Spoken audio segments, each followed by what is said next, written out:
जी अस्सलाम वालेकुम। कैफेट आज के लेक्चर का आगाज़ करते हैं। लेक्चर नंबर 4, चैप्टर 1 हमारा चल रहा था। इसी में कंसेप्ट्स, हम बेसिक कंसेप्ट्स कुछ ऑडिट के बिल्ड कर रहे थे और इन कंसेप्ट्स की बेस पे हमने आगे चल के पूरा ऑडिट कवर करना है। इसलिए एक एक लफ्ज़ जो आप पढ़ रहे हैं, सीख रहे हैं, उसका आपको समझ आना ज़रूरी है। जहाँ कहीं कोई भी प्रॉब्लम हो तो वो आप पूछ सकते हैं, क्योंकि यहाँ पे अगर एक लफ्ज़ आपको समझ ना आया तो उस लफ्ज़ की बेस पे आगे चल के जो हमने बड़े बड़े कंसेप्ट सीखते हैं वो कंसेप्ट कंप्रोमाइज़ हो सकते हैं। तो कोई छोटे से छोटा क्वेश्चन भी अगर आपके जहन में आ रहा हो ना तो आपने वो पूछ लेना।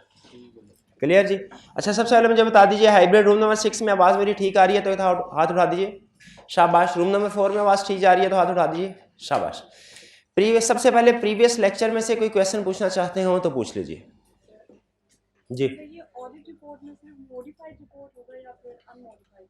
क्या ऑडिटर जो रिपोर्ट देता है, ऑडिट रिपोर्ट, वो सिर्फ मॉडिफाइड हो सकती है या अनमॉडिफाइड भी हो सकती है?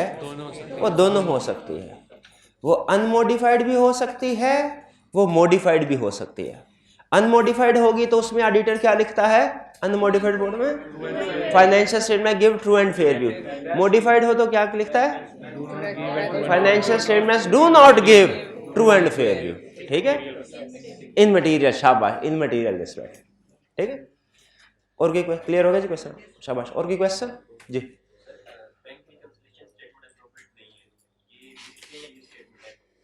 अच्छा, ये एक स्टूडेंट ने भी क्वेश्चन पूछा है कि sir risk of miss statement में और मिस स्टेटमेंट में फ़र्क बता दीजिए।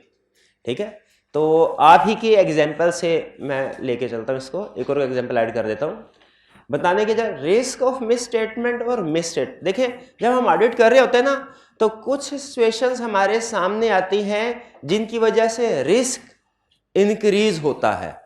ठीक है, जो कि में रिस्क होती हैं, और कुछ सिचुएशन ऐसी आती हैं जो कि मिस स्टेटमेंट होती हैं। एज ऑडिटर हमारे लिए बहुत अहम है इन दोनों में फ़र्क रखना, क्योंकि जो रिस्क वाली चीज़ें होती हैं ये मैनेजमेंट के लिए रेलिवेंट हैं, शेयर होल्डर्स के लिए नहीं।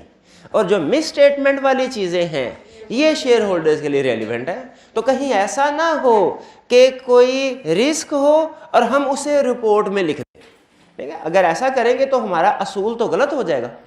इसीलिए दोनों में फ़र्क रखना ज़रूरी है। अब दोनों में फ़र्क, अब एक एग्जाम्पल अगर आप जहन में रख लेना दोनों को डिफ्रेंशिएट करने के लिए, एग्जाम्पल एक भी काफ़ी है। सीखेंगे हम 50 एग्जाम्पल सीखेंगे, 100 सीखेंगे, लेकिन कंसेप्ट समझने के लिए एक एग्जाम्पल भी काफ़ी है। अगर आप किसी जगह स्टॉक काउंट करने के लिए जाते हैं और वेयर हाउस के दरवाजे खुले हैं, उन पे कोई लॉक नहीं लगा हुआ किसी किस्म का, ठीक है, कोई गार्ड नहीं खड़ा हुआ वहां पे उनको प्रोटेक्ट करने के लिए, ये रिस्क है कि मिस स्टेटमेंट? रिस्क है, शाबाश। और जब आप वेयर हाउस में जाते हैं और स्टॉक काउंट करते हैं तो पता चलता है कि बैलेंस शीट में स्टॉक की अमाउंट ज्यादा है, फिजिकली कम है, अब ये क्या है? ये मिस स्टेटमेंट है। ठीक है, रिस्क अलग चीज है, मिस स्टेटमेंट अलग चीज। लेकिन ये ध्यान में रखिएगा, रिस्क होने से चांसेस है कि मिस स्टेटमेंट होगी, कंफर्म नहीं है, क्योंकि ऐसा भी हो सकता है कि दरवाजा खुला हो लेकिन स्टॉक अंदर पूरा हो, मे भी ऐसा भी हो सकता है। हालांकि ज्यादा चांस यही है कि कुछ ना कुछ स्टॉक चोरी हो चुका, लेकिन फिर भी लाजमी नहीं है। उसी तरह बैंक के केस में अगर हम बात करें, बैंक के अकाउंट को वेरीफाई करते हुए हम पूरी फाइनेंशियल स्टेटमेंट को वेरीफाई करते हैं ना, उसमें इनकम स्टेटमेंट को भी वेरीफाई करते हैं, बैलेंस शीट को भी वेरीफाई करते हैं।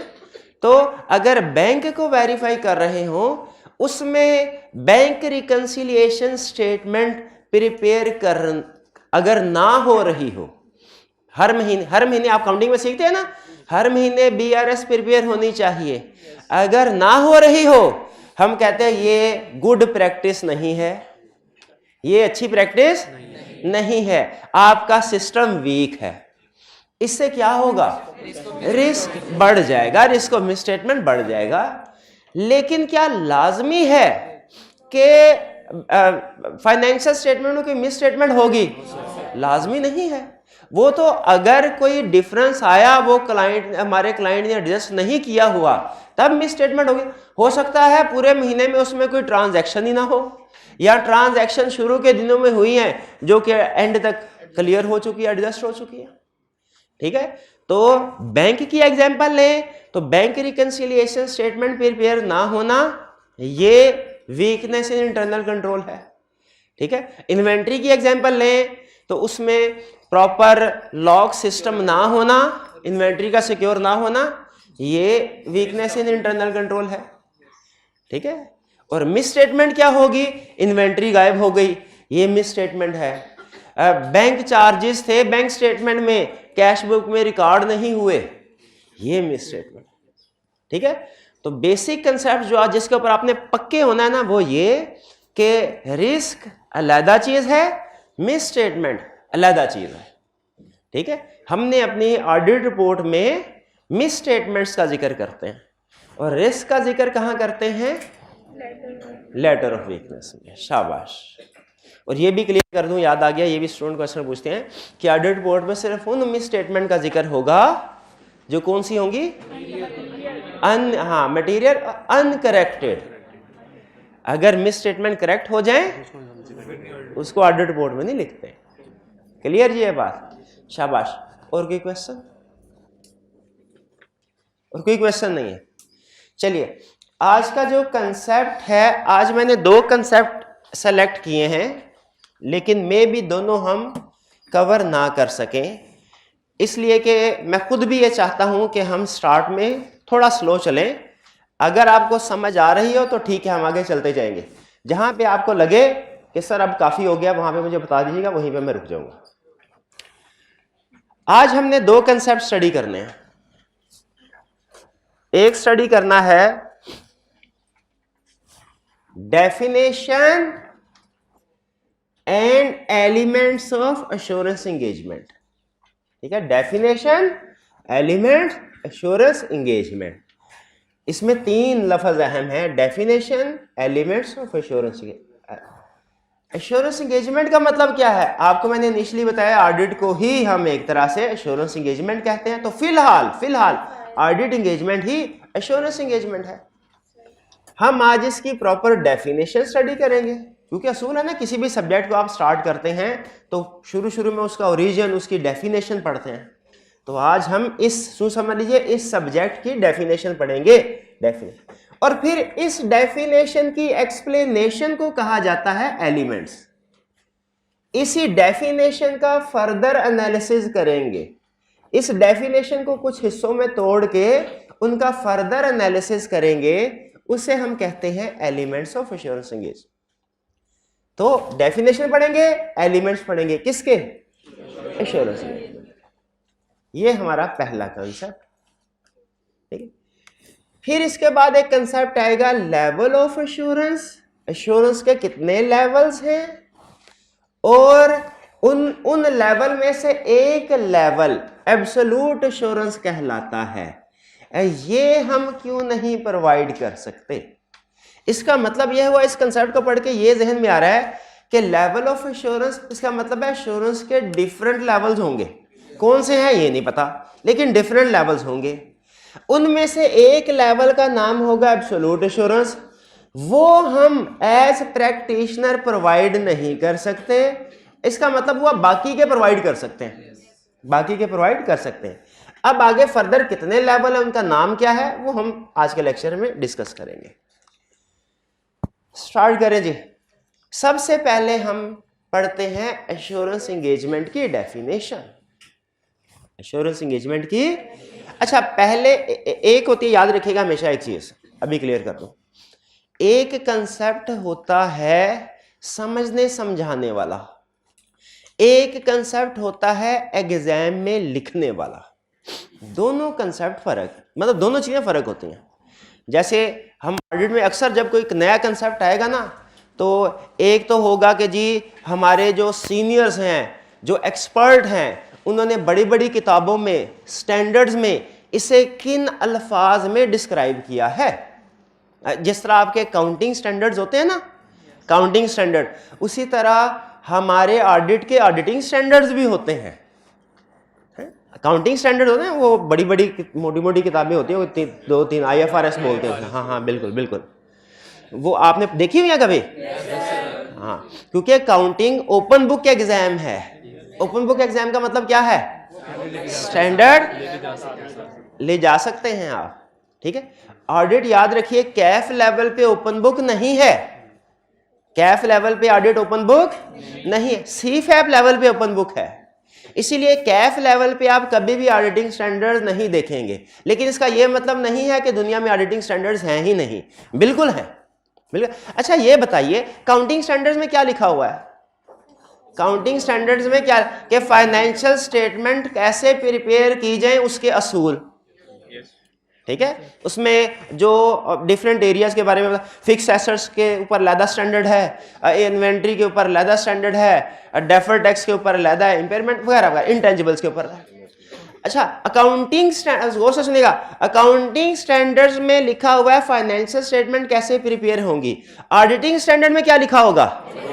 ऑडिट कैसे होगा, ऑडिट कैसे होगा, ठीक है। आपने अगर इनकम स्टेटमेंट है उसको कैसे वेरीफाई करना है, डेटर्स को कैसे वेरीफाई करना है, बैंक को कैसे करना है, लीगल केसेस आगे उनको किस तरीके से वेरीफाई करना है, ये सारी चीजें। अच्छा अकाउंटिंग स्टैंडर्ड किसने फॉलो करना है? शाबाश, अकाउंटेंट यानी मैनेजमेंट ने। ऑडिटिंग स्टैंडर्ड किसने फॉलो करना है? ऑडिटर्स ने, यानी हमने।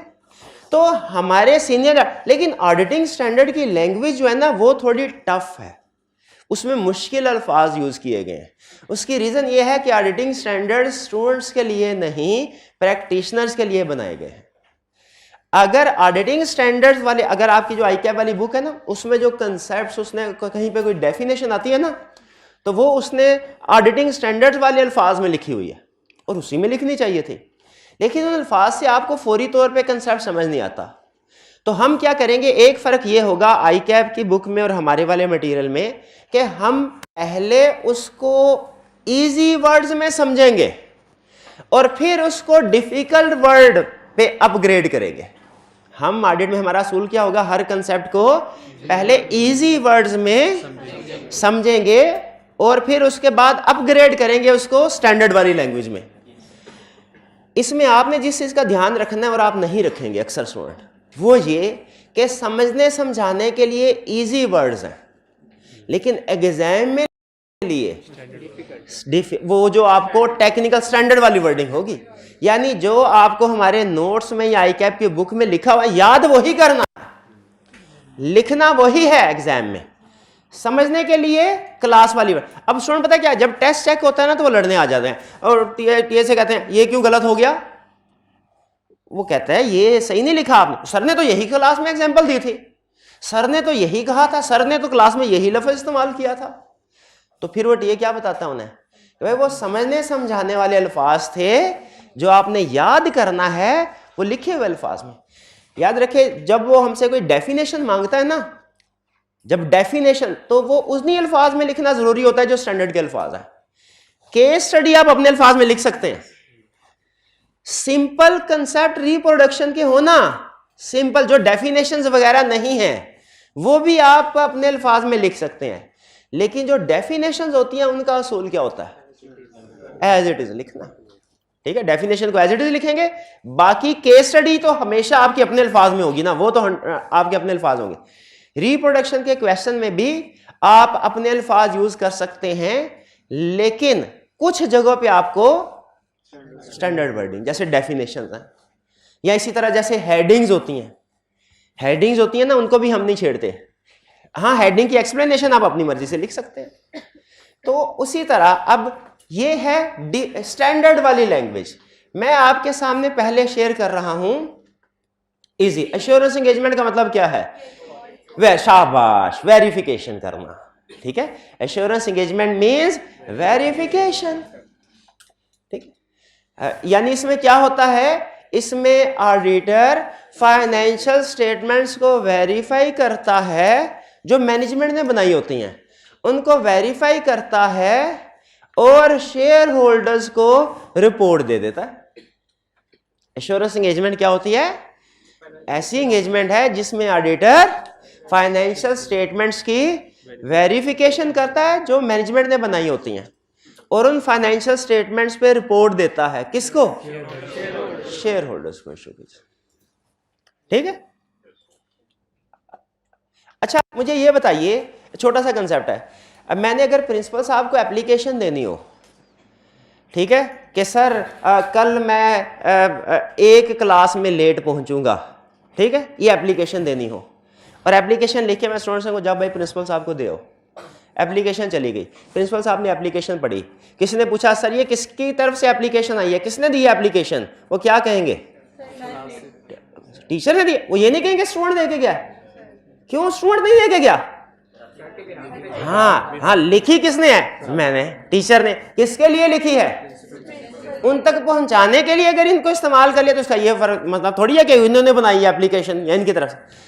उसी तरह प्रैक्टिकली बाज़ औक़ात ऑडिटर जब रिपोर्ट बना लेता है ना, तो वो डायरेक्ट शेयर होल्डर्स को नहीं देता, वो मैनेजमेंट को कहता है यार आप लोगों ने अपनी फाइनेंशियल स्टेटमेंट्स तो भेजनी ही है ना, उनके साथ मेरी ऑडिट रिपोर्ट भी लगा के अटैच करके स्टेपल करके भेज दो, ठीक है, बजाय कि दोनों चीजें लहदा जा रही हो, लहदा दिनों में इकट्ठी चले जाए, बेहतर है। तो इसका यह मतलब नहीं होगा कि ऑडिटर ने रिपोर्ट मैनेजमेंट को दी या ऑडिटर रिपोर्ट मैनेजमेंट के लिए लिखता है, ना ना ना ना ना, इसका मतलब क्या है, ऑडिटर ने रिपोर्ट दी किसको, शेयर होल्डर्स को, ठीक है, वो थ्रू मैनेजमेंट कह ले, थ्रू मैनेजमेंट, ठीक है, वरना ये ज़हन में कुछ स्टूडेंट कहते हैं सर प्रैक्टिकली तो ऑडिटर पहले रिपोर्ट मैनेजमेंट को देता है, वो इसको अपनी एनुअल रिपोर्ट में ऐड करके फिर शेयर होल्डर को भिजवाते हैं, तो आप ये क्यों कहते हैं कि ऑडिटर रिपोर्ट प्रिपेयर करता है शेयर होल्डर के लिए, वो तो मैंने नहीं, रिपोर्ट के ऊपर लिखा होता है कि ये रिपोर्ट शेयर होल्डर्स के लिए है, वो तो सिर्फ उनको सेंड करने के लिए भिजवा रहा है, ठीक है।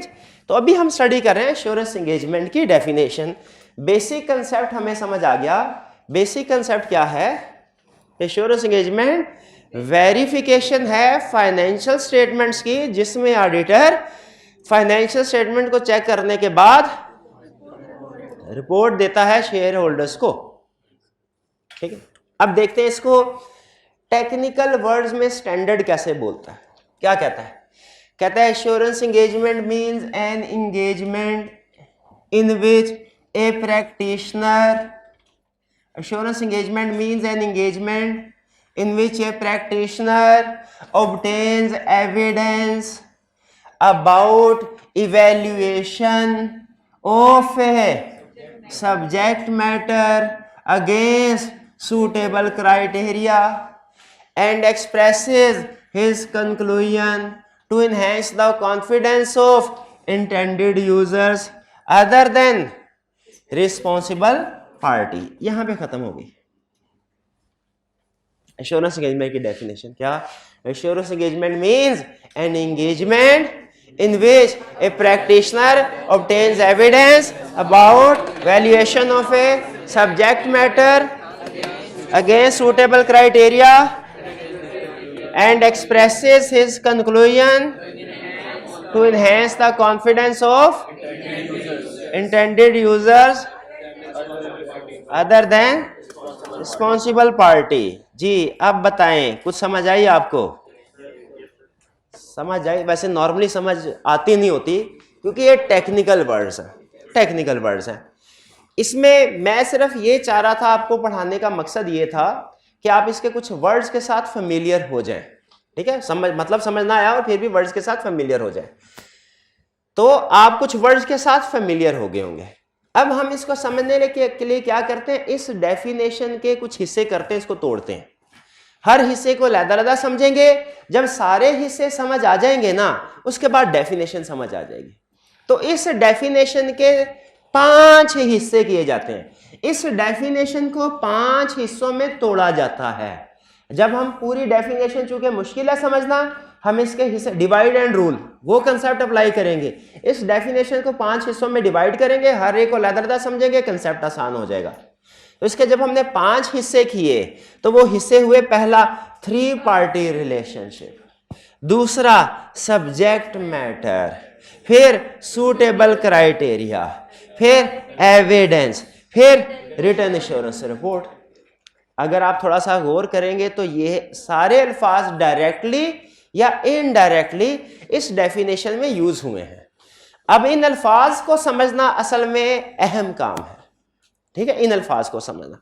तो सबसे पहले देखते हैं हम अपना फर्स्ट एलिमेंट, ठीक है, एलिमेंट फर्स्ट एलिमेंट, ये कैमरे में व्यू ठीक है? अच्छा, फर्स्ट एलिमेंट, ये ऊपर एश्योरेंस एंगेजमेंट की डेफिनेशन थी, नीचे पहला 3 पार्टी रिलेशनशिप। सबसे पहला एलिमेंट क्या है? 3 पार्टी रिलेशनशिप। इसका मतलब ये हुआ दुनिया की हर एश्योरेंस एंगेजमेंट में 3 पार्टीज होंगी। दुनिया की हर एश्योरेंस एंगेजमेंट में 3 पार्टी, एक वो जिसने सब्जेक्ट मैटर प्रिपेयर करना है, एक वो जिसने सब्जेक्ट मैटर वेरीफाई करना है, और एक वो जिसके लिए सब्जेक्ट मैटर बनाया जा रहा है। 3 शेर, शाबाश शाबाश। यहां पे जनरल वर्ड यूज करेगा, लेकिन आपको पता चल जाएगा कि किसकी बात कर रहा है। 3 पार्टी रिलेशनशिप, दुनिया की हर एश्योरेंस एंगेजमेंट 3 पार्टी, कौन कौन सी? Intended users, responsible party, practitioner. Intended user कौन है? शेयर होल्डर, शाबाश। रिस्पॉन्सिबल पार्टी का मैनेजमेंट, और प्रैक्टिशनर कौन है? ऑडिटर। अच्छा मुझे बताइए, मैनेजमेंट को रिस्पॉन्सिबल पार्टी क्यों कहा? क्योंकि उसकी रिस्पॉन्सिबिलिटी है टू प्रिपेयर फाइनेंशियल स्टेटमेंट्स, उसकी रिस्पॉन्सिबिलिटी है टू प्रिपेयर फाइनेंशियल स्टेटमेंट, ठीक है? अच्छा, यूजर्स में सबसे बड़ा यूजर कौन होता है? शेयर होल्डर, शाबाश शाबाश। तो ये 3 पार्टी समझ आ गई। तो असूल जहन में रख लीजिएगा कि जिस एश्योरेंस एंगेजमेंट में हमेशा 3 पार्टीज होंगी। अगर किसी एंगेजमेंट में 3 पार्टीज नहीं है, फॉर एग्जांपल 2 हैं, वो एश्योरेंस एंगेजमेंट नहीं होगी। वो क्या होगी? Non assurance engagement. क्या होगी? Non assurance engagement. जैसे एक छोटा सा कंसेप्ट आपके साथ शेयर करता हूं। अभी शायद किसी जगह पे एक वर्ड लिखा हुआ था एक्सटर्नल ऑडिट। तो स्टूडेंट ने पूछा सर एक्सटर्नल ऑडिट क्या है, और अगर कोई एक्सटर्नल ऑडिट है तो दुनिया में कोई इंटरनल ऑडिट भी होता होगा, वो क्या है? देखिए, बाज़ औक़ात ऐसा होता है कि कुछ कंपनीज किसी चार्टर्ड अकाउंटेंट को अपना एम्प्लॉय रख लेती हैं, एम्प्लॉय रख लेती हैं। डायरेक्टर्स कहते हैं ए चार्टर्ड अकाउंटेंट आ जाओ, नौकरी करोगे? बिल्कुल करूंगा। काम क्या होगा तुम्हारा? तुमने चेकिंग करनी है फाइनेंशियल स्टेटमेंट्स की, ठीक है? तो क्या चार्टर्ड अकाउंटेंट कहने लगा अच्छा ऑडिट करना है? मैंने कहा हाँ ऑडिट तो करना है, लेकिन तुम हमारे एम्प्लॉय हो, तुम इंडिपेंडेंट नहीं हो, हमारे एम्प्लॉय हो। तुमने जब फाइनेंशियल स्टेटमेंट्स की चेकिंग करनी है तो रिपोर्ट हमें देनी है, शेयर होल्डर्स को नहीं। रिपोर्ट किसको देनी है?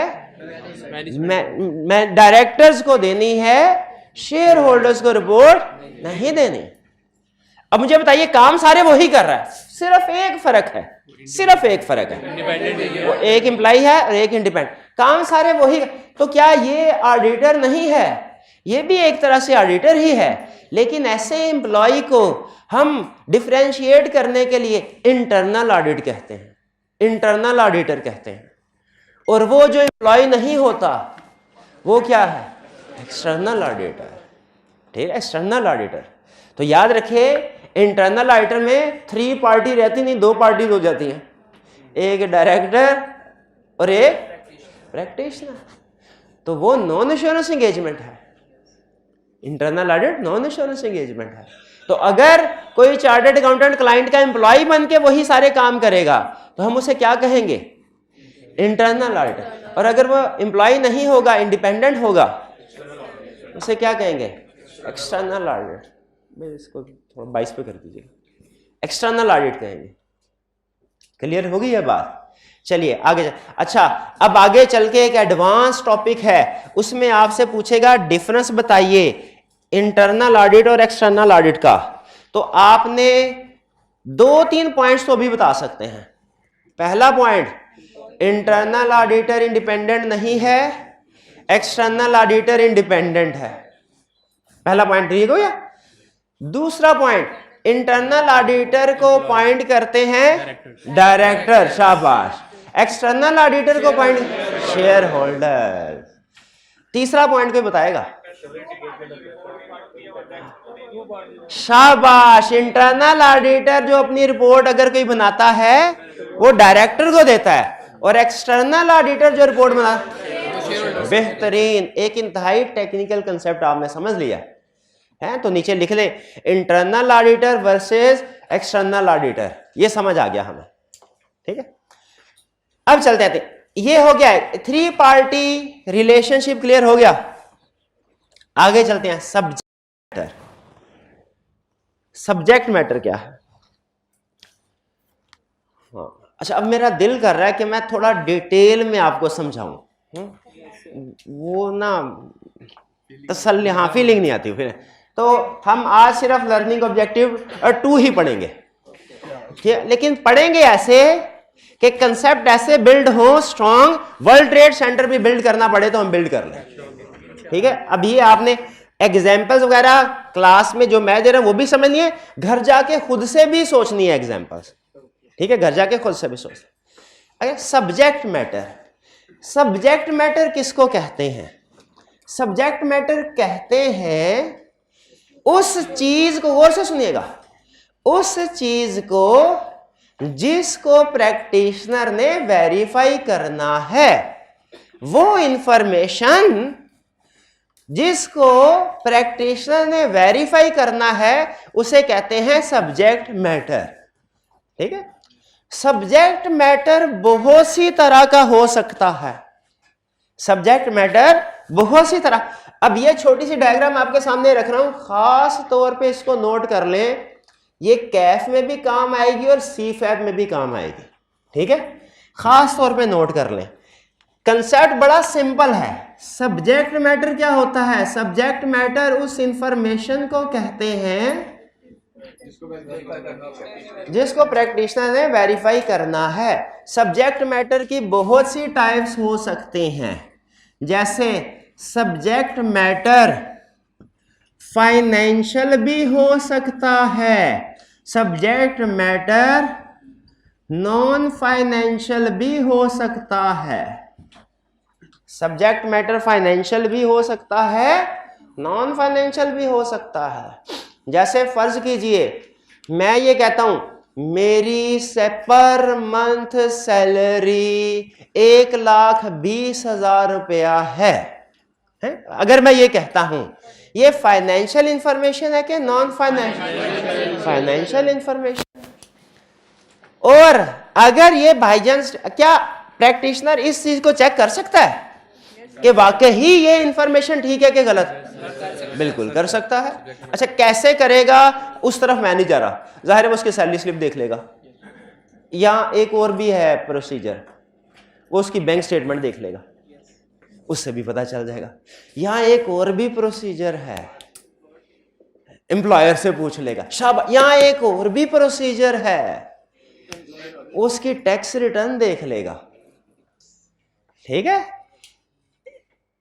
ये होता है बुक्स का ऑडिट, एक होता है अदर देन बुक्स का ऑडिट, एक और भी प्रोसीजर है, वो उसका लिविंग स्टाइल देख लेगा। प्रैक्टिस में हम किससे भला एविडेंस ऑब्टेन करते हैं? सबसे, जिस जगह से भी एविडेंस मिल जाए, जिस सोर्स से भी मिल जाए। अच्छा, ये तो वेरीफाई, फाइनेंशियल इंफॉर्मेशन वेरीफाई कर सकते हैं, एग्रीड। इन भाईजान ने स्टेटमेंट दी, सर मैं बहुत मेहनती स्टूडेंट हूं, इसमें कोई फाइनेंशियल चीज है? ये है नॉन फाइनेंशियल। क्या इसको वेरीफाई किया जा सकता है? yes, इसको भी वेरीफाई किया जा, मैं मेहनती हो तो दिखाओ कल की असाइनमेंट, ये भी एक एविडेंस है। अच्छा, मेहनती हो तो दिखाओ, अच्छा ये बैचमेट्स हैं, लाइब्रेरी में इकट्ठे बैठते हैं, बताओ ये कल कितने घंटे पढ़ा। या हॉस्टल में रहते हैं तो हॉस्टल मेट से पूछ लिया, बताओ कल इसने कितने घंटे स्टडी किया। तो याद रखिए, हम फाइनेंशियल सब्जेक्ट मैटर को भी वेरीफाई कर सकते हैं, नॉन फाइनेंशियल को भी। लेकिन ये है हमारा सी फैब का, इसको बस आपने लिख के भूल जाना है, भूल जाना।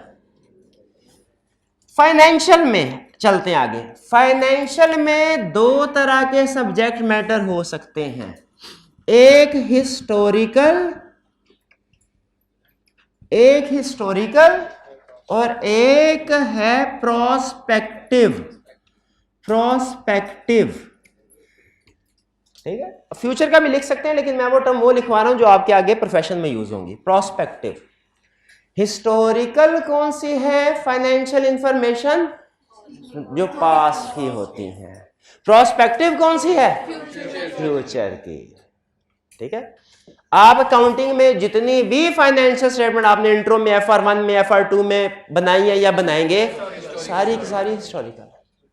कभी कभार प्रैक्टिस में जाके ना आप बजट, बल्कि मुझे याद आ गया, कॉस्ट काउंटिंग में या MFA में आप एक बजटिंग का टॉपिक पढ़ते थे, उसमें भी इनकम स्टेटमेंट बैलेंस शीट वो कौन सी होती थी? प्रोस्पेक्टिव। ये काउंटिंग वाली है या आपकी बजटिंग वाली है, ठीक है। क्या हम इसको वेरीफाई कर सकते हैं? इसको वेरीफाई कर सकते हैं? यस, इसको भी वेरीफाई कर सकते हैं, इसको भी प्रोस्पेक्टिव फाइनेंशियल इंफॉर्मेशन। अब कैसे, अब मुश्किल है ना थोड़ा, इसीलिए आई कि आपने कहा फिक्र ना करें, ये आप CFAP लेवल पे पढ़ेंगे, अभी छोड़ दें, अभी छोड़ दें, ठीक है। कैफ लेवल पे आप ये स्टडी करेंगे हिस्टोरिकल। आपका कैफ लेवल के जितने भी क्वेश्चंस केस स्टडी होंगी उनमें सब्जेक्ट मैटर क्या होगा?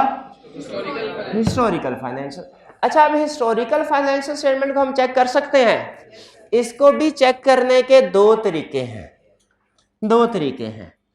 एक, आप चेकिंग कर सकते हैं हाई लेवल पे, तेज आंच पे, हाई लेवल, हाई लेवल। एक है मॉडरेट लेवल, धीमी आंच।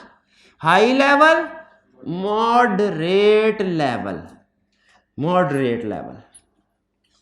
अब नाम से जाहिर है, हाई लेवल चेकिंग का मतलब होगा हिस्टोरिकल फाइनेंशियल में दबा के चेकिंग कर रहे हैं, हम डिटेल में जाके चेकिंग कर रहे हैं। और मॉडरेट लेवल का मतलब क्या होगा? ऊपर ऊपर से जरा मोटी मोटी चीजें देख ली, छोटी छोटी, ज्यादा डिटेल में काम नहीं किया, ठीक है जी। ये फर्क है हाई लेवल में और मॉडरेट में। क्लियर? हमारा 95% जो सिलेबस होगा, 95% जो लेक्चर्स होंगे, इस पे बेस कर रहे होंगे। हल्का सा कंसेप्ट ये मॉडरेट लेवल का है, वरना ये भी CFAP में है, ठीक है। बेसिक कंसेप्ट, सिर्फ एक चैप्टर, हमारे कोई 22-23 चैप्टर जो हमारी बुक के मुताबिक है ना, सिर्फ एक चैप्टर है इसके ऊपर, मॉडरेट लेवल के ऊपर। बाकी के जो 21-22 चैप्टर्स हैं वो किसके ऊपर हैं? तो ये स्ट्रक्चर थोड़ा समझा लें, नोट कर लें, समझ लें इसको, और आपने जहन में रखना है, ठीक है, कि हमारा सब्जेक्ट मैटर हमारे कैफ 8 का हमेशा क्या होगा? हिस्टोरिकल फाइनेंशियल स्टेटमेंट्स, जिसको हमने हाई लेवल पे चेक करना होगा, ठीक है। असल में हिस्टोरिकल फाइनेंशियल स्टेटमेंट जब हाई लेवल पे चेक करते हैं इसका नाम कुछ और है, और जब इसको मॉडरेट लेवल पे चेक करते हैं ना तो इस चेकिंग का नाम कुछ और है। वो कल के लेक्चर में पढ़ेंगे, आज नहीं, कल के लेक्चर में। वरना बता देता हूं, इसको हम कहते हैं ऑडिट, इसको कहते हैं रिव्यू। इसको कहते हैं ऑडिट, इसको कहते हैं रिव्यू। फर्म में ना हमारे दो तरह बैठे होते हैं ना हम फर्म में, तो हमारा सीनियर कहता था, मैनेजर आके कहते थे, भाई आपकी प्लानिंग हो गई, आपको एक एश्योरेंस एंगेजमेंट पे भेजा जा रहा है, आपको एक एश्योरेंस एंगेजमेंट कहते हैं। हम डरते डरते पूछते थे, सर जी एश्योरेंस एंगेजमेंट हाई लेवल है कि मॉडरेट?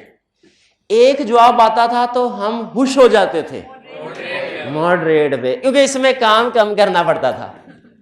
और जिसमें कहते थे हाई लेवल, इस पे काम ज्यादा, इसमें हमारी बड़ी लेट सीटिंग होती थी। तो हम मैनेजर से डील करते थे, सर जी जाने को तैयार है, फिर वादा करें अगला क्लाइंट आएगा ना मॉडरेट का, उस पर फिर हमें भेजेंगे। मैनेजर कहता है अच्छे ताल्लुकात, मैनेजर कहता है ठीक है। चले बहरहाल हिस्टोरिकल फाइनेंस, ये क्लियर हो गया सारा। सब्जेक्ट मैटर क्या पता चल गया? Subject matter is the information prepared by responsible party and verified bye practitioner. आगे देखे, दो एग्जांपल दे रहा है आपको। पहली एग्जांपल क्या है? हिस्टोरिकल फाइनेंशियल स्टेटमेंट, ये वाली एग्जांपल दी उसने। दूसरी एग्जांपल कौन सी दी? Cash flow forecast. वो किधर आएगा? फॉरकास्ट, फॉरकास्ट कह लें, प्रोजेक्शन कह लें, बजट कह लें, वो इसी में। भाई क्लियर हो गया? तो एलिमेंट ऑफ एश्योरेंस एंगेजमेंट में हमने देखा 5 एलिमेंट्स हैं, उनमें से हमने 2 एलिमेंट स्टडी कर लिए। कौन कौन से 2 एलिमेंट स्टडी कर लिए? एक 3 पार्टी रिलेशनशिप और दूसरा सब्जेक्ट मैटर। आगे चलते हैं। सूटेबल क्राइटेरिया, अच्छा है ये बेसिक कंसेप्ट, इसको ना 10 मिनट में भी पढ़ाया जा सकता है इस कंसेप्ट को, लेकिन इस कंसेप्ट के अंदर इतने कंसेप्ट छुपे हुए हैं कि वो कहते हैं भाई पूरा पूरा लेक्चर मुझे पढ़ाते रहो, मैं खत्म ना हूं। ठीक है, तो मेरी कोशिश होगी कि बैलेंस करके ना जितना को हमारे सिलेबस के लिहाज से मैं आपको एक्सप्लेन कर सकूं करूं। तीसरा है सूटेबल क्राइटेरिया। कौन सा? Suitable criteria. क्राइटेरिया किसे कहते हैं? क्राइटेरिया का मतलब है फ्रेमवर्क, रूल्स। रूल्स जैसे हम लोग जिंदगी गुजारते हैं ना, जिंदगी गुजारने के लिए दुनिया में बहुत से रूल्स हैं, यानी बहुत से मज़ाहिब हैं, ऐसे है ना। ठीक है, तो उसी तरह जो फाइनेंशियल स्टेटमेंट्स है इसको प्रिपेयर करने के लिए भी बहुत से रूल्स हैं, बहुत से फ्रेम, उन्हें कहते हैं फ्रेमवर्क। क्या कहते हैं? फ्रेमवर्क। फ्रेमवर्क क्या है? सूट क्राइटेरिया क्या है? क्राइटेरिया मींस फ्रेमवर्क या बेसिस जिसके मुताबिक फाइनेंशियल स्टेटमेंट्स प्रिपेयर होंगी। बेसिस जिसके मुताबिक फाइनेंशियल स्टेटमेंट। आप मुझे बताइए, आपने अभी तक जितना भी सीए में नॉलेज हासिल किया है, फाइनेंशियल स्टेटमेंट्स कभी बनाई? शाबाश। उसको बनाने के लिए फ्रेमवर्क कौन सा यूज होता है नॉर्मली? IFRS standard. क्या आप कोई और फ्रेमवर्क भी बता सकते हैं जिसके मुताबिक फाइनेंशियल स्टेटमेंट्स प्रिपेयर होती हैं? कंपनी लॉ किसी हद तक ठीक है, लेकिन मैं किसी हद तक कह रहा हूं। और इसके अलावा जो आपने पढ़ा बिल्कुल आसान, भाई टैक्स का सब्जेक्ट नहीं पढ़ा हुआ आपने? क्या टैक्स के रूल्स के मुताबिक इनकम स्टेटमेंट प्रॉफिट कैलकुलेट नहीं होता? नहीं तो वो फाइनेंशियल स्टेटमेंट नहीं होती क्या? वो भी होती है। ठीक है, तो एक फ्रेमवर्क है IFRS और दूसरा फ्रेमवर्क है टैक्स बेसिस, क्योंकि टैक्स बेसिस जो इनकम टैक्स ऑर्डिनेंस के रूल्स हैं इनको भी फाइनेंशियल स्टेटमेंट्स प्रिपेयर करने के लिए यूज किया जा सकता है। दुनिया में और भी फ्रेमवर्क हैं, लेकिन वो आपने अभी नहीं पढ़े होंगे। जनरली एक्सेप्टेड अकाउंटिंग प्रिंसिपल्स हैं, कैश बेसिस अकाउंटिंग है, कैश बेसिस शायद आपने सुना हो, वो भी एक रूल है फाइनेंशियल स्टेटमेंट प्रिपेयर करने के लिए, फ्रेमवर्क है। ठीक है, तो पहला कंसेप्ट हमने ये सीखा, क्राइटेरिया का मतलब फ्रेमवर्क जिसके मुताबिक फाइनेंशियल स्टेटमेंट्स बनेगी, और दुनिया में बहुत से फ्रेमवर्क मौजूद हैं। एग्रेड? ठीक है। अच्छा, हर फ्रेमवर्क में इनकम एक्सपेंस की कैलकुलेशन का तरीकाकार एक जैसा या फर्क है? फर्क होता है, उनमें फर्क होता है। अच्छा, फ्रेमवर्क बहुत से हैं, क्या हम किसी भी फ्रेमवर्क को सेलेक्ट करके उसके मुताबिक फाइनेंशियल स्टेटमेंट्स बना लें? या कि हमें केयरफुली सेलेक्ट करना चाहिए? केयरफुली सेलेक्ट करना मैनेजमेंट को चाहिए, फाइनेंशियल स्टेटमेंट्स बनाने से पहले केयरफुली सेलेक्ट करे फ्रेमवर्क कौन सा है। वो डिपेंड करता है कुछ फैक्टर्स पे, वो डिपेंड करता है कुछ फैक्टर्स पे। जैसे अगर तो अब मुझे आपने बताना है कि इसमें सूटेबल क्राइटेरिया कौन सा है। मैनेजमेंट हमारे पास आई, कहने लगी सर हमारी फाइनेंशियल स्टेटमेंट को चेक करके इनके ऊपर रिपोर्ट दे दीजिए। हमने कहा फ्रेमवर्क क्या है बताओ? उन्होंने कहा सर हमने FBR को फाइनेंशियल स्टेटमेंट्स भिजवानी है और फ्रेमवर्क है IFRS। क्या ये क्राइटेरिया सूटेबल है? नहीं। शाबाश। हमने कहा अगर FBR को जमा करवानी है तो टैक्स बेसिस के ऊपर। दूसरा केस, मैनेजमेंट ने कहा सर हमने शेयर होल्डर्स को फाइनेंशियल स्टेटमेंट्स भेजनी है। हमने कहा क्राइटेरिया क्या है? उसने कहा सर क्राइटेरिया है टैक्स बेसिस। क्या ये सूटेबल है? सूटेबल नहीं है। ठीक है, तो इसका मतलब ये हुआ हर एश्योरेंस एंगेजमेंट में कोई ना कोई क्राइटेरिया होगा और हमने ये चेक करना है वो क्राइटेरिया सूटेबल हो। यही बता रहा है क्राइटेरिया मीन्स फ्रेमवर्क या basis which is used by responsible party to prepare subject matter यानी फाइनेंशियल स्टेटमेंट, और फिर इसी क्राइटेरिया के मुताबिक ऑडिटर चेक करता है। Used by two evaluate subject matter. Evaluate का मतलब होता है वेरीफाई करना। इवैल्यूएट का मतलब क्या होता है? वेरीफाई करना। थोड़ा सा साइड पे। वेरीफाई करना, तो वही क्राइटेरिया। क्लियर हुई ये बात? अच्छा, आपको एक 3 नंबर का आई कैप का पास पेपर का क्वेश्चन है। क्वेश्चन ये है, छोटी सी केस स्टडी थी। क्लाइंट आपके पास आया, कहने लगा सर हमारी फाइनेंशियल स्टेटमेंट्स को वेरीफाई कर दीजिए। ठीक है, अभी हमने क्राइटेरिया सेलेक्ट नहीं किया हुआ, क्राइटेरिया सेलेक्ट नहीं किया हुआ, तो आई कैप ने पूछा यह था क्या आप इस एंगेजमेंट को एक्सेप्ट कर लेंगे? इसका जवाब था नहीं, इसलिए कि एश्योरेंस एंगेजमेंट के लिए जरूरी है 5 एलिमेंट हो, उनमें एक एलिमेंट है क्राइटेरिया। तो जब तक मैनेजमेंट क्राइटेरिया डिसाइड नहीं कर लेगी, जब तक हम एज प्रैक्टिशनर ये चेक नहीं कर लेंगे कि वो क्राइटेरिया सूटेबल है, हमने एंगेजमेंट को एक्सेप्ट नहीं करना। यह असूल होता है। आगे चल के आप स्टडी करेंगे, जब कभी हम कोई भी एंगेजमेंट एक्सेप्ट करते हैं ना, तो एक एंगेजमेंट लेटर रिटन फॉर्म में टर्म्स एंड कंडीशन तय करते हैं, उसमें दुनिया की कोई भी एंगेजमेंट उसमें लाजमी होता है क्राइटेरिया लिखना। क्राइटेरिया इतना अहम होता है। तो 3 एलिमेंट्स ऑफ एश्योरेंस एंगेजमेंट हमने स्टडी कर लिए। कौन कौन से? 3 party relationship, subject matter, criteria. शाबाश। अच्छा, यहां पे मैं थोड़ी सी ब्रेक ले रहा हूं। किसी स्टूडेंट ने अगर कोई भी क्वेश्चन पूछना हो तो पूछ लीजिए, खासतौर पे हाइब्रिड क्लास में जो स्टूडेंट्स हैं। मैं हाइब्रिड क्लास में अगर इजाजत हो तो चक्कर लगाऊं जी?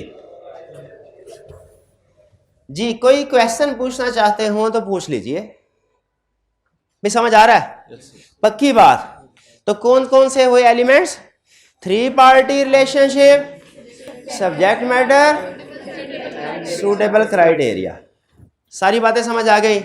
सब्जेक्ट मैटर की एग्जांपल भी समझ आ गई और क्राइटेरिया की एग्जांपल भी। सूटेबल का लफ्ज क्यों लिखा है ये भी क्लियर हो गया।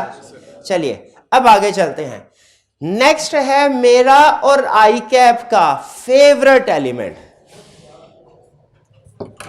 नेक्स्ट एलिमेंट कौन सा है? मेरा और आई कैप का फेवरेट एलिमेंट। उधर चलती है हाइब्रिड रूम में, उसको ब्रीथ कम कर। क्या कौन सा एलिमेंट? एविडेंस। इसको स्टैरिक मार्क करें, स्टैरिक मार्क, स्टार बना दे साथ।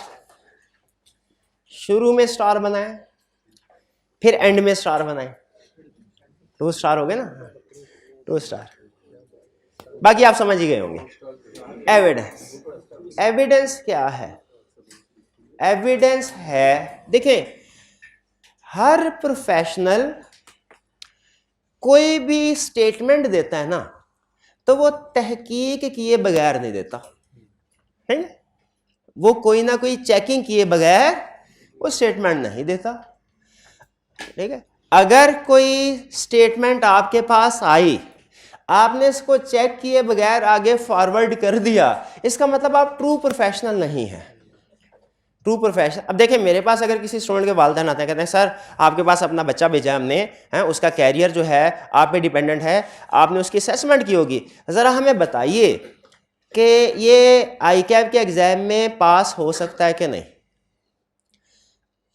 अच्छा, मैंने जैसे स्टूडेंट की शक्ल देखी, मैंने कहा ऐसी शक्ल वाले भी कभी पास होते हैं? ऐसी ये इधर इधर इधर वो छुट्टी पे है। क्या ये मेरी स्टेटमेंट एक प्रोफेशनल की स्टेटमेंट है? नहीं। हमें किसी की शक्ल देख के थोड़ा ही फैसला करना है।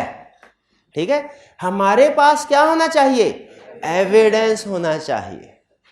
एविडेंस। वो एविडेंस क्या? अब ये यहां पे आपकी जजमेंट है, जजमेंट। वो एविडेंस क्या हो सकता है?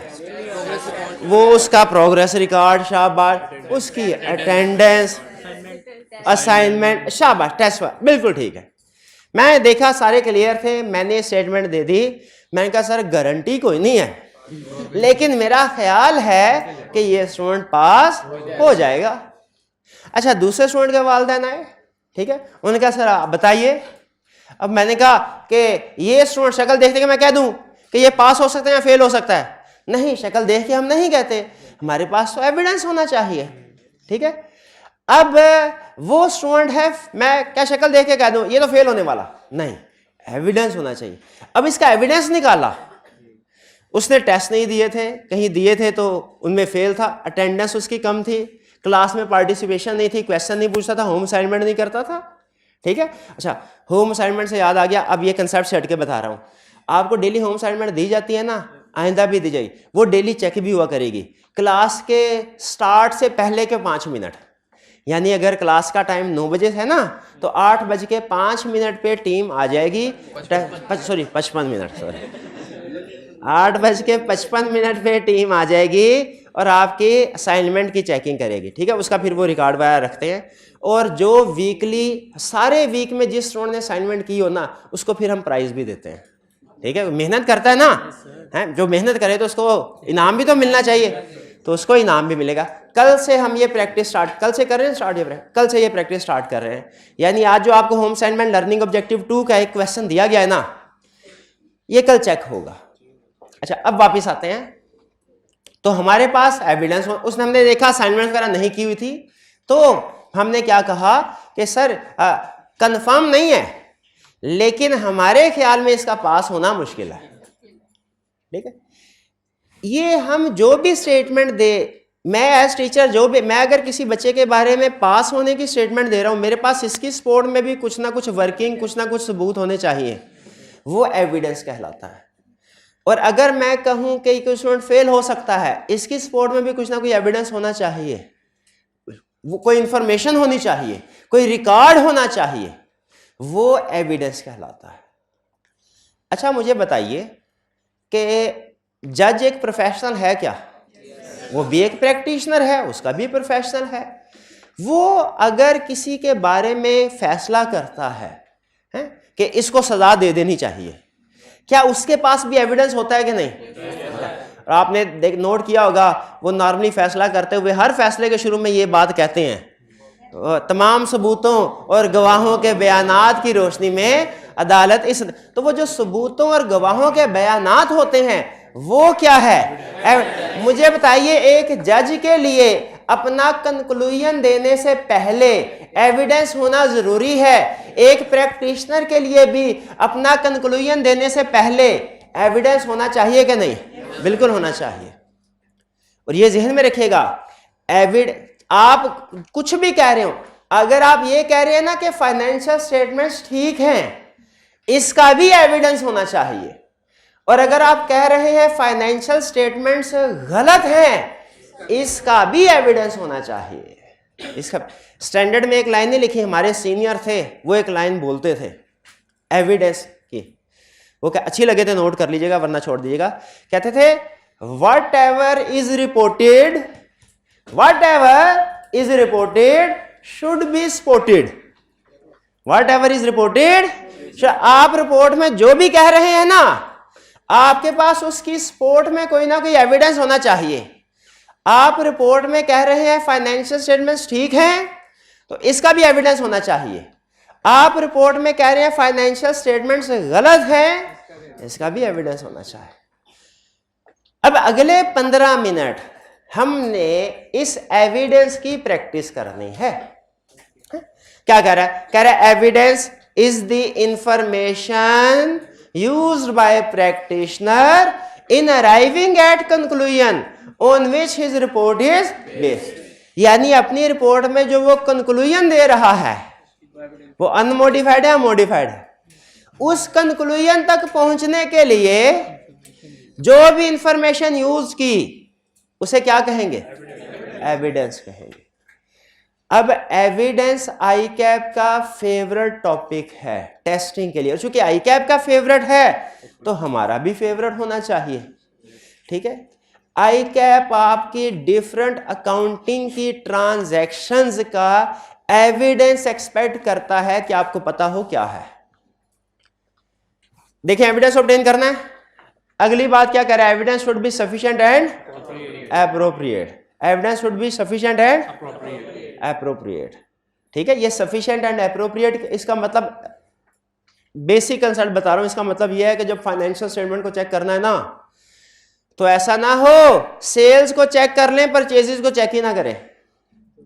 अगर सेल्स पे एविडेंस ले लिया, वो सारा कुछ ठीक है, तो हमने अज्यूम कर लिया परचेजेस भी ठीक ही होंगी, परचेजेस भी ठीक ही होंगी।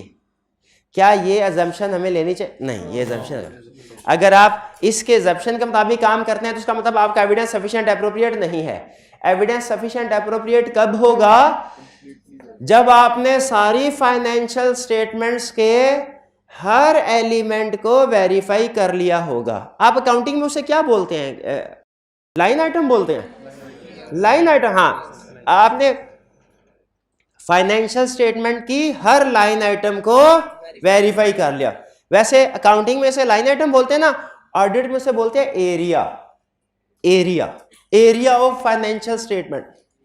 सेल्स एक एरिया ऑफ फाइनेंशियल स्टेटमेंट है, परचेजेस एक area of financial, fix assets एक एरिया ऑफ फाइनेंशियल स्टेटमेंट है। ठीक है, तो एविडेंस का मतलब क्या है? आपको फाइनेंशियल स्टेटमेंट की हर लाइन आइटम या एरिया को चेक करना है। और आई कैप, अगर आप मुझसे पूछे ना सर सिंगल रीजन, सबसे अहम चीज बताइए, देखिए चैप्टर तो सारी अहम, कंसेप्ट सारे ही अहम है।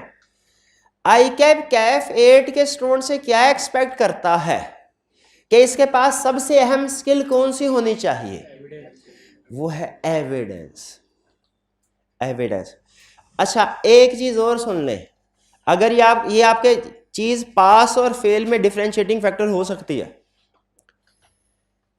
किस एरिया पे क्या एविडेंस ऑब्टेन करना है, इसकी एग्जाम्पल्स आई कैप ने हमारे किताब में दी हुई हैं, दी हुई हैं।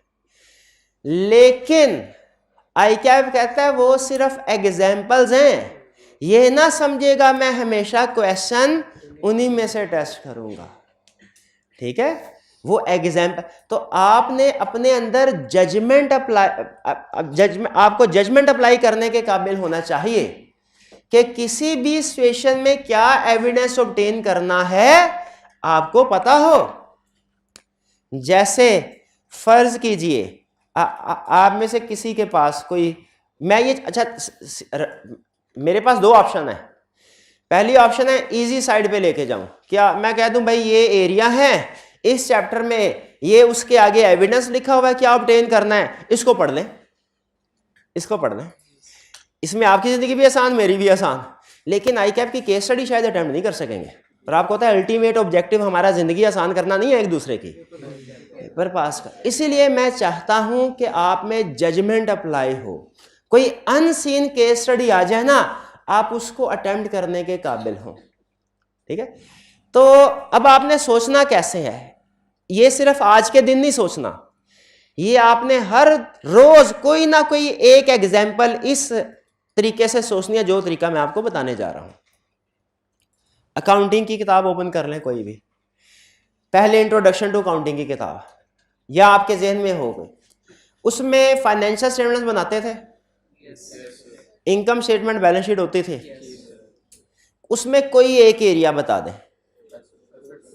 कोई एक एरिया बता दें, कोई एक ट्रांजैक्शन बता दें, ट्रांजैक्शन बता, सेल्स की ट्रांजैक्शन।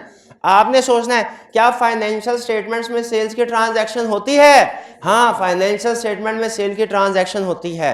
अगर अब आगे आपने सोचना है, अगर मैं किसी जगह ऑडिट करने के लिए जाऊं किसी कंपनी में, उसमें सेल्स की ट्रांजैक्शंस हो तो मैं उसे कैसे वेरीफाई करूंगा? एविडेंस क्या होगा? अब आपने सोचना है। अगर एक एविडेंस भी आपके जहन में आ गया, आप पास हैं। एक से ज्यादा आ गए तो क्या, 2-3 आ गए ना तो बेहतरीन है, बेहतरीन है। लेकिन अगर एक एविडेंस भी जहन में आ गया ना तो आप पास है। वो एविडेंस कुछ भी हो सकता है, वो रिटर्न भी हो सकता है, वो बाजू का ज़बानी कलाम में भी हो सकता है, लेकिन कोई ना क्या, जैसे सेल्स का क्या, बेहतरीन, पास हो गए आप। क्या, लेकिन मैं मजीद सोचता हूं क्या कोई और भी हो सकता है? गुड्स डिस्पैच नोट, और भी हो सकता है। बैंक स्टेटमेंट कैसे होगा? हाँ, उस सेल्स के जो पैसे आए हैं वो बैंक, बिल्कुल ठीक, बिल्कुल ठीक। अच्छा, फिर ये एक काफी है, एक, अच्छा कम से कम एक एविडेंस सोचना है ट्रांजैक्शन का ज्यादा से ज्यादा 2, इससे ज्यादा नहीं जाना, कम से कम 1। अगर 1 है तो आप, अगर 1 भी नहीं आता तो प्रॉब्लम कोई नहीं, क्योंकि मैंने सिखाया ही नहीं, अभी तो सिखाया ही नहीं। अभी तो मैं आपकी जजमेंट क्रिएट करने की कोशिश कर रहा हूं कि आप जजमेंट अप्लाई करें। कोई और बताइए इंट्रोडक्शन टू काउंटिंग की फाइनेंशियल स्टेटमेंट में। डिस्पोजल, फिक्स एसेट के डिस्पोजल, शाबाश। क्लाइंट ने गेन ऑन डिस्पोजल रिकॉर्ड किया हुआ है, मैं कैसे चेक करूं?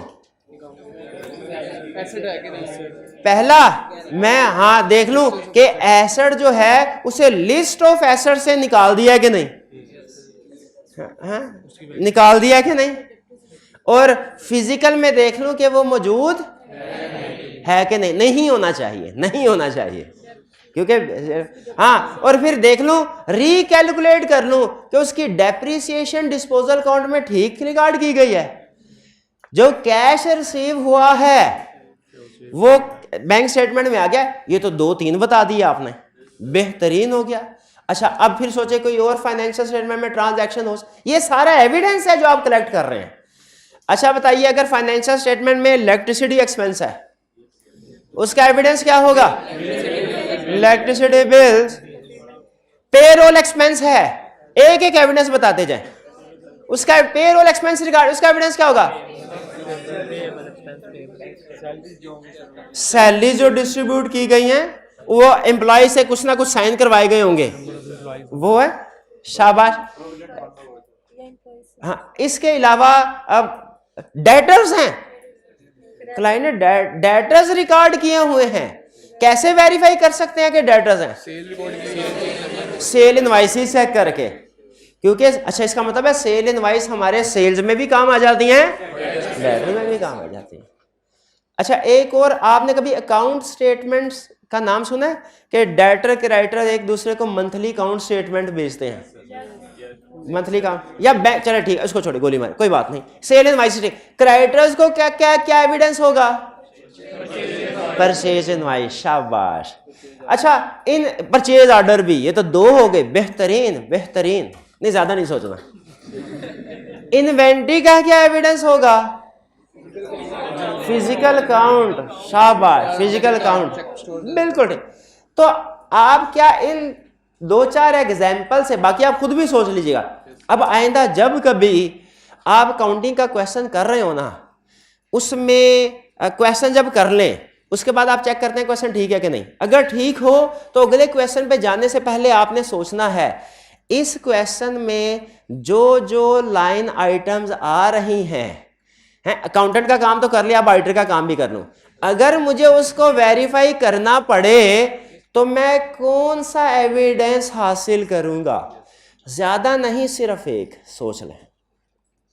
याद आ गया, बैंक से लोन लिया है, ये भी होता है ना लोन एग्रीमेंट, लोन एग्रीमेंट, बेहतरीन जी, लोन है, ठीक है जी, ये इससे पता चल जाए। और जो इंटरेस्ट एक्सपेंस होता है, इंटरेस्ट ऑन लोन, उसके लिए भी लोन एग्रीमेंट है, शाबाश। इसका मतलब है एक एविडेंस हमारा एक से ज्यादा लाइन आइटम्स में भी काम आ सकता है, क्योंकि इंटरेस्ट रेट ठीक है कि नहीं ये लोन एग्रीमेंट देख के पता चलेगा, ठीक है, शाबाश।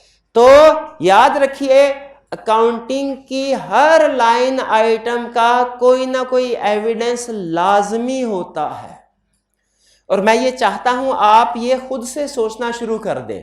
काउंटिंग की हर क्वेश्चन का करने के बाद देखिए, अगर मैं इसको एज ऑडिटर इसी को वेरीफाई करना चाहूं प्रैक्टिकली तो क्या क्या एविडेंस होगा, ठीक है। सोच, शुरू शुरू में आपको कुछ थोड़ी प्रॉब्लम होगी, लेकिन मैं ये चाहता हूं कि आप सोचें, ब्रेनस्टॉर्मिंग करें, इससे आपका कंसेप्ट रिफाइन होगा।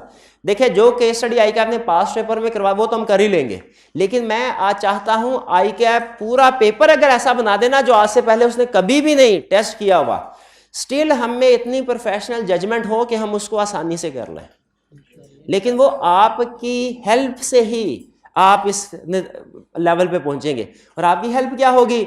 सोचना है अकाउंटिंग की जो भी लाइन आइटम है, एज ऑडिटर अगर मुझे इसको वेरीफाई करना पड़े क्या एविडेंस ऑब्टेन करूंगा। एक भी जहन में आ गया, काम हो गया। एविडेंस 4 एलिमेंट हो गए, 5वां और आखिरी एलिमेंट कौन सा?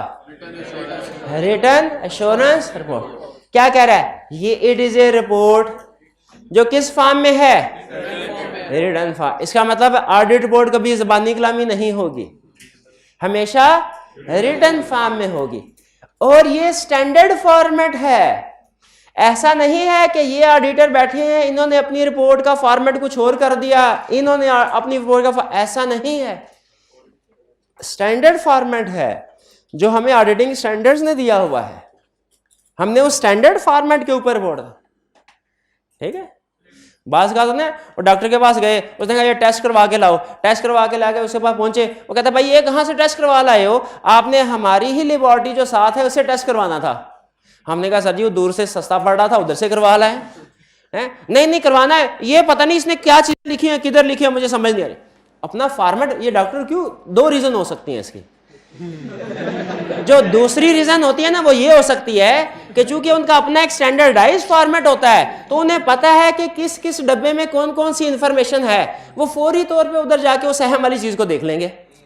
किसी दूसरे का फॉर्मेट होगा तो उन्हें एक दफा सारी चीजें देखना पड़े कि हमारे काम की इंफॉर्मेशन किस डब्बे में मौजूद है।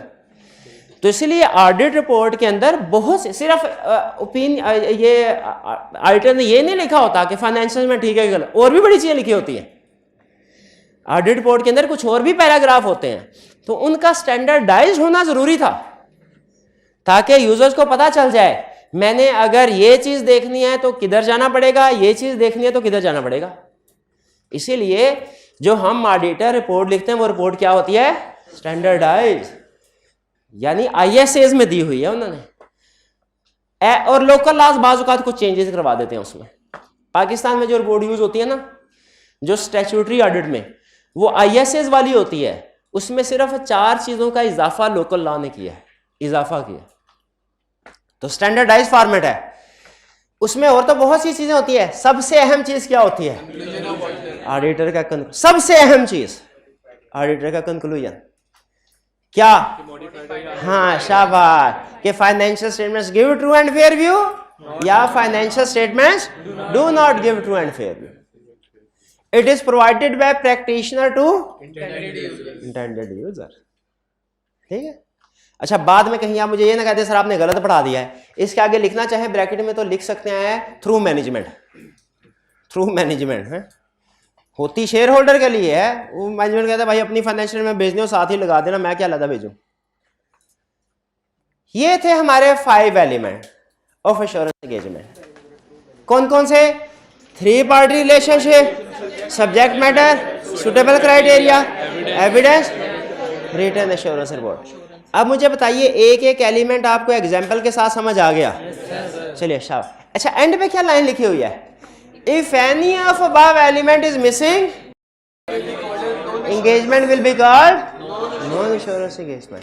जैसे आपको एग्जांपल दिया, अगर 3 पार्टी ना हो 2 पार्टी हो जाए, अगर ऑडिटर ने रिपोर्ट शेयर होल्डर्स को नहीं देनी, डायरेक्टर मैनेजमेंट को दे देनी है, वो फिर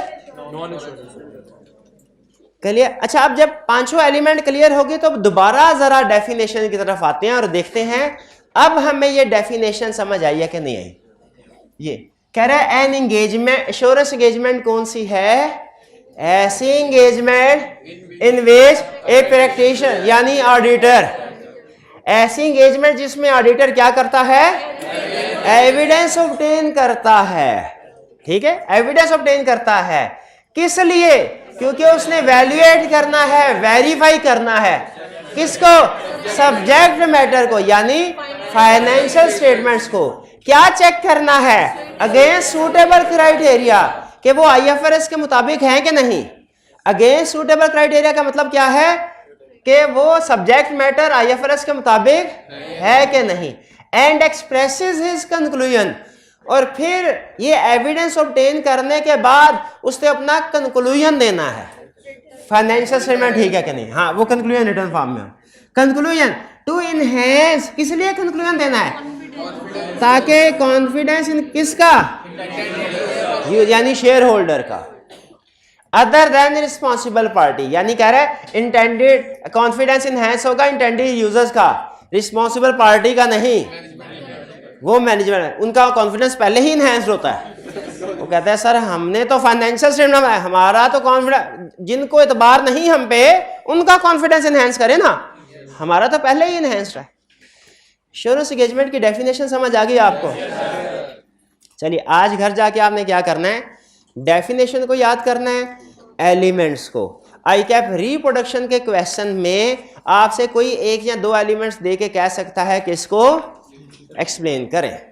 ठीक है, आज के लेक्चर के हवाले से तो ये अहम है, लेकिन पूरे ऑडिट को सामने रखते हुए जो चीज अहम है वो ये कि आपको इस काबिल होना चाहिए कि आपके सामने कोई भी काउंटिंग की ट्रांजैक्शन या एरिया रख दिया जाए तो आप उसको कैसे वेरीफाई, एविडेंस क्या ऑब्टेन करेंगे उसमें, ये इंपॉर्टेंट है।